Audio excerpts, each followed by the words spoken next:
오늘 말씀은 잠언 21장 1절로 14절까지의 말씀입니다. 왕의 마음이 여호와의 손에 있음이 마치 봇물과 같아서 그가 임의로 인도하시느니라.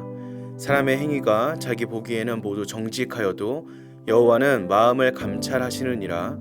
공의와 정의를 행하는 것은 제사 드리는 것보다 여호와께서 기쁘게 여기시느니라. 눈이 높은 것과 마음이 교만한 것과 악인이 형통한 것은 다 죄니라. 부지런한 자의 경영은 풍부함에 이를 것이나 조급한 자는 궁핍함에 이를 따름이니라. 속이는 말로 재물을 모으는 것은 죽음을 구하는 것이라 곧 불려다니는 안개니라. 악인의 강포는 자기를 소멸하나니 이는 정의를 행하기 싫어함이니라. 죄를 크게 범한 자의 길은 심히 구부러지고 깨끗한 자의 길은 고드니라. 다투는 여인과 함께 큰 집에서 사는 것보다 움막에서 사는 것이 나으니라. 악인의 마음은 남의 재앙을 원하나니 그 이웃도 그 앞에서 은혜를 입지 못하느니라. 거만한 자가 벌을 받으면 어리석은 자도 지혜를 얻겠고 지혜로운 자가 교훈을 받으면 지식이 더하리라. 의로우신 자는 악인의 집을 감찰하시고 악인을 환난에 던지시느니라.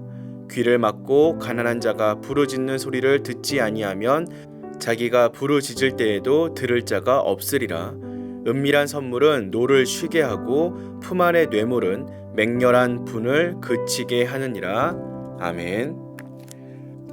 의인과 악인은 전혀 다른 방식으로 살아갑니다. 본문은 의인의 삶과 악인의 삶을 대조하면서 공의로우신 하나님이 그들에게 어떻게 갚으시는지에 대해 전하고 있습니다. 하나님은 우리의 마음을 감찰하시는 분입니다. 그런 하나님 앞에서 악인은 두려워 떨 수밖에 없습니다. 죄인이 캄캄한 곳, 깊은 지하에 숨더라도 하나님의 눈길을 피할 수 없습니다. 중심을 보시는 하나님 앞에서 감출 수 있는 것이 없으니 악인은 얼마나 마음에 근심이 가득하겠습니까? 하지만 의인은 다르게 살아갑니다. 욥이 고백한 것처럼 어려움 가운데 있어도 우리가 가는 길을 오직 하나님은 아신다는 것이 큰 힘이 되어줍니다. 의인은 피곤하고 연약해져 있을 때 하나님이 우리의 체질을 아시고 우리가 먼지뿐임을 기억하신다는 그 말씀을 통하여 위로를 받는 것입니다.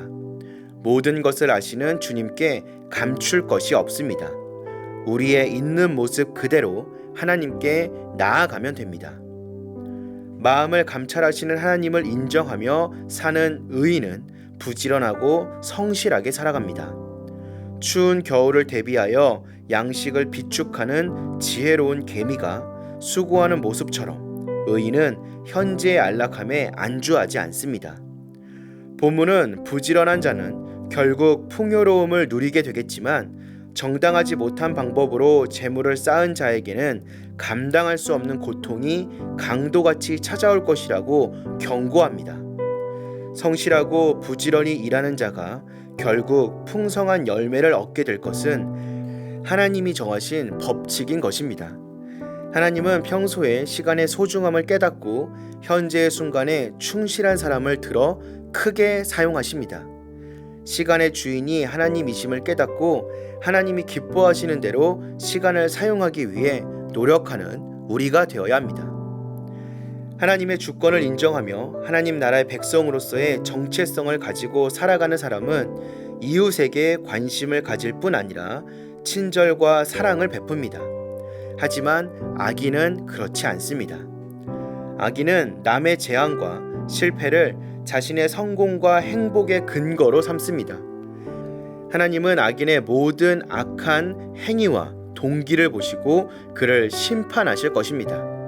성도는 소외되고 가난한 자의 부르짖는 소리에 귀를 기울이고 실제적인 도움을 주어야 합니다. 우리의 행위대로 하나님이 갚으십니다. 우리의 주변을 둘러보길 소망합니다. 당장 자신의 위로와 도움이 필요한 사람이 있지 않은지 살펴보아야 합니다. 그리고 먼저 다가가서 그들의 필요를 채워주고 하나님의 사랑을 전해주는 우리가 되어야 합니다. 하나님이 기뻐하시는 의인은 늘 하나님의 마음을 가지고 살아갑니다. 우리는 성실하고 부지런한 모습으로 최선을 다하며 이웃 사랑을 실천해야 합니다. 그것이 바로 하나님이 원하시는 의인의 모습이기 때문입니다. 우리 모두 하나님의 의로운 의인답게 살아가는 저와 여러분 되시기를 주님의 이름으로 기도하겠습니다.